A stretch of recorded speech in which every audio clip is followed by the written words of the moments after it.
नमस्कार, creative Manju channel में आपका स्वागत है।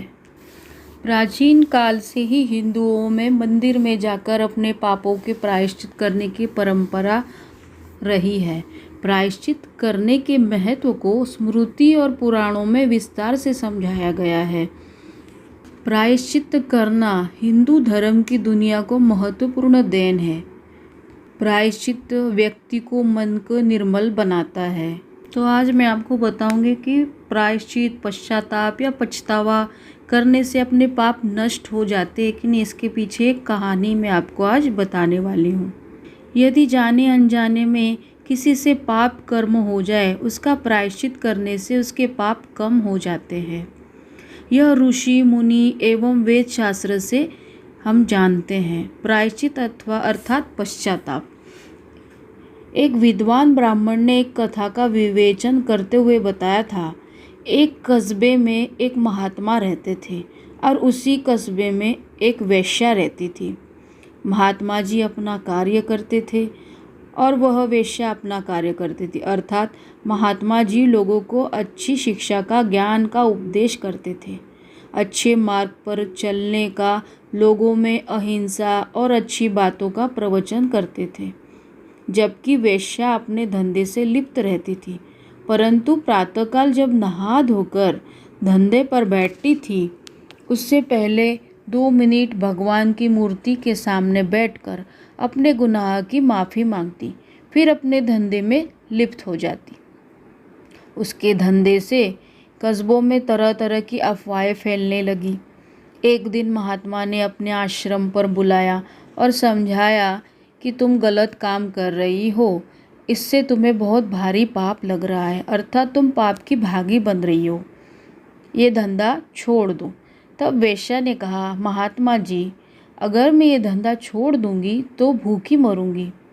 तब महात्मा जी ने समझाया, भगवान पर भरोसा रखो, वही तुम्हें आहार देगा। वेश्या ने उसकी बात मान ली और धंधा छोड़ दिया। धीरे धीरे कमाई की रकम से अपना समय गुजारने लगी। कुछ दिन बाद सारी पूंजी खत्म हो गई। तब महात्मा जी के पास जाकर बोली, मेरे सारे पैसे समाप्त हो गए, अब मैं क्या करूं? तब महात्मा जी ने कहा, भगवान पर भरोसा रखो, तुम्हें आहार अवश्य देगा। वेश्या चुपचाप घर वापस लौट गई। एक दिन वह भूखी सो गई, फिर दूसरा दिन बीता, तीसरा दिन बीत गया, ऐसे दिन बीतते गए। उससे भूख बर्दाश्त नहीं हुई। तब वो पहले की तरह अपने धंधे में लिप्त हो गई और वही काम फिर से करने लग गई। उनकी मूर्ति के सामने 2 मिनट प्रायश्चित करती, फिर अपने धंधे में लग जाती। संयोग ऐसा हुआ कि कुछ दिन बाद महात्मा जी का देहांत हो गया। उसी दिन वेश्या भी मर गई।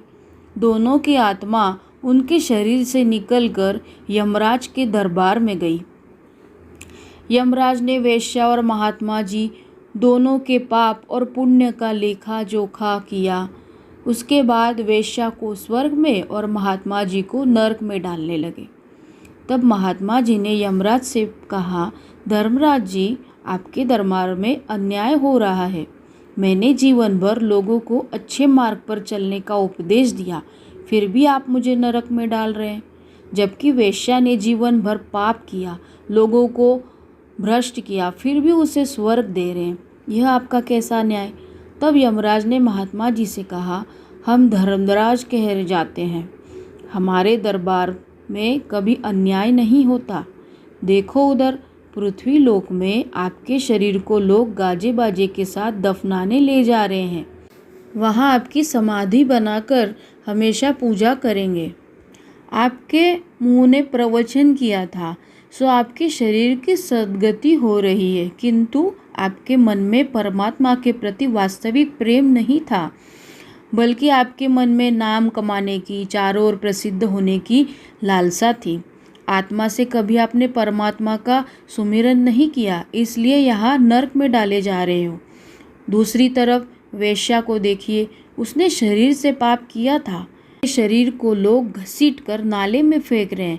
उसके शरीर को चील कौवे खाएंगे, कीड़े पड़ेंगे, लेकिन धंधे पर बैठने से पहले 2 मिनट ही सही, परंतु सच्चे मन से भगवान की मूर्ति के सामने बैठकर अपने पापों का प्रायश्चित करती थी। इसीलिए उसकी आत्मा को स्वर्ग मिल रहा है।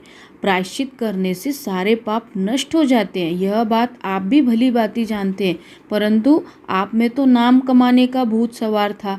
इसीलिए जिसने जैसा किया उसे वैसा मिला। वीडियो अच्छा लगे तो लाइक, सब्सक्राइब, शेयर करें और बेल आइकन पर क्लिक करें।